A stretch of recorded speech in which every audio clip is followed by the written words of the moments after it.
Is it possible to put out the sun?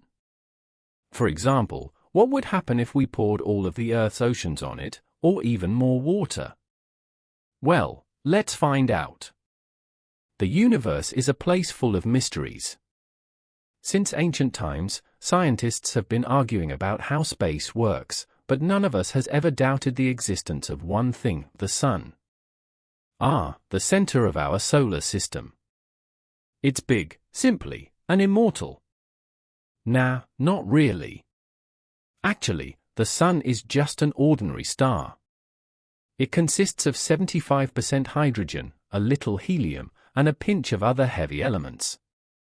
Gravity holds it all together. But in around 5 billion years, the life cycle of the sun will come to an end. The hydrogen inside it will run out. Our star will begin to grow gradually, and you can't even imagine just how big it will become. Then, it will start eating all the nearby planets. That's when we'll regret being so close to it. After eating us all, the star will remain a red giant for another billion years or so. Sooner or later, it will begin to shrink and fade, turning into a white dwarf. In the end, nothing will remain of it but a simply and colorful planetary nebula. But don't get scared. Right now, the sun is in the middle of its life cycle. It was born about 4.5 billion years ago, and about the same amount of time remains. Fortunately, we were born during the star's best and most stable period. In other words, there's no reason to worry. So, let's find one. How about speeding up the sun's life cycle with the help of water?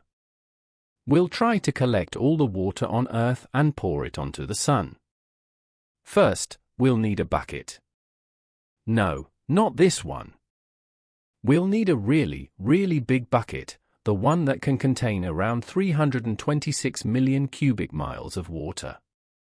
It would be equal in size to the distance from Washington to Chicago.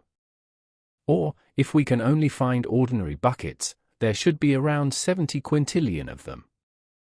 This is a number with 18 zeros. Okay, imagine that we magically got that many buckets. It's time to put out the sun. We splash the star with all this water, and nothing.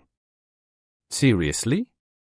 Oh, just look at this. The sun has probably felt sorry for us and produced one little solar flare. It turns out that all the water on Earth is actually just a pathetic drop for the sun. People often underestimate how much bigger the sun really is than our planet.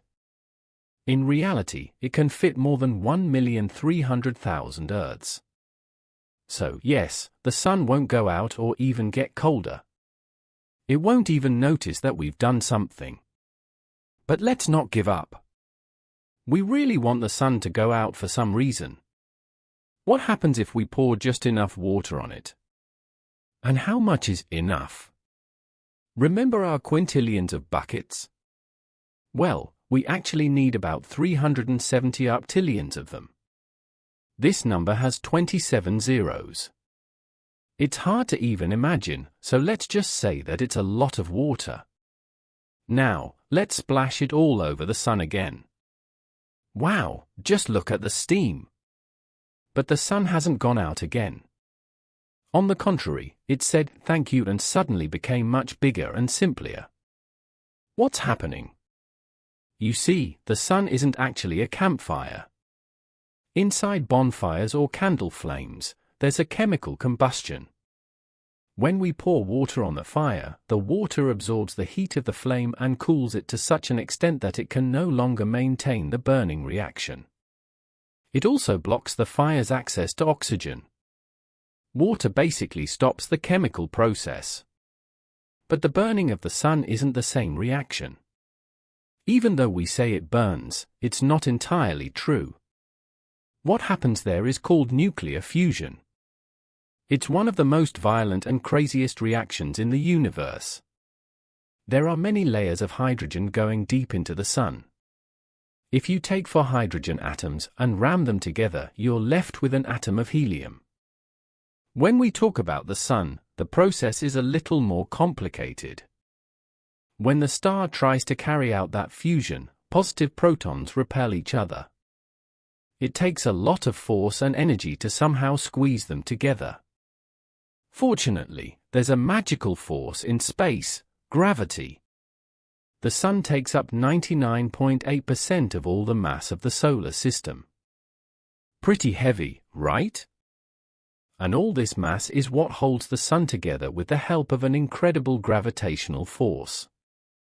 So, gravity takes quadrillions of these little hydrogen atoms and pushes them together every second of every day. When they collide, they release some energy. So, unlike fire, the Sun doesn't need oxygen to live, it needs hydrogen. And we all know that water is HO. It consists of hydrogen and oxygen. So, this is literally fuel for the Sun. It's like trying to put out a fire with gasoline. More importantly, the extra mass added by water will make the Sun heavier.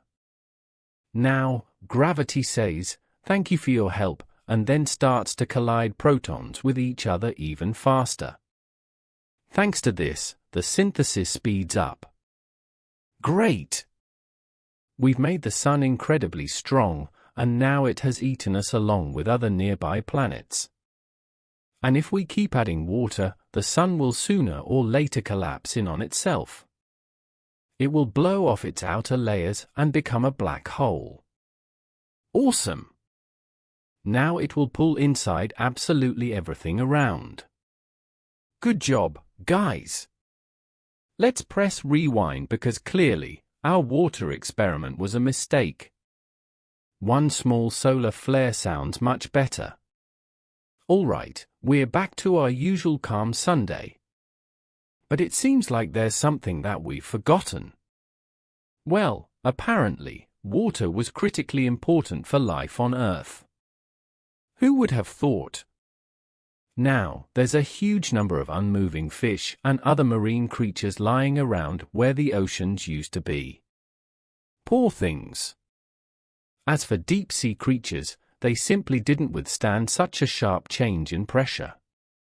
Algae and corals have also dried up. Wait a minute, weren't they responsible for producing 50 to 80% of the world's oxygen? Oops. It's time to put on some oxygen masks. And how are things on dry land? I mean, now everything is just land, but you get the point. Wow, this whole place is lit. And I mean it literally. If there are no oceans, then there are no clouds or rain.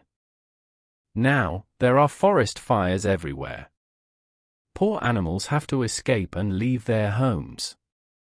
Oh my, and it's not like they'll be able to find a new home because all plants, of course, will dry up quickly.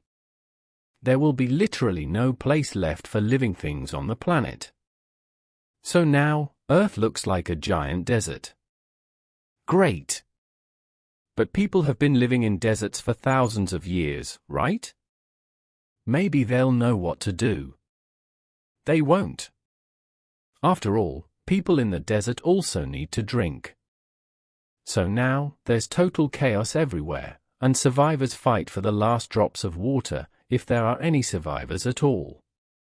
In fact, no matter how much they fight for resources, their fate is sealed. The ocean absorbs a huge amount of CO and the heat coming from the Sun. It also distributes this heat throughout the planet, making it pleasant to live on. But once the oceans are gone, the temperatures will quickly jump to 250 degrees Fahrenheit and above. But even if we forget about the high temperatures, now we have no clouds, and they helped us, too, by blocking some of the Sun's radiation. So, we're also under the direct impact of the Sun's rays. Our last hope is icebergs. Now that everything is terribly hot, they've melted. Maybe they'll be the last hope for humanity. But hey, that cool solar flare was definitely worth it. Silly humans. That's it for today. So, hey, If you pacified your curiosity, then give the video a like and share it with your friends. Or, if you want more, just click on these videos and stay on the Simply side.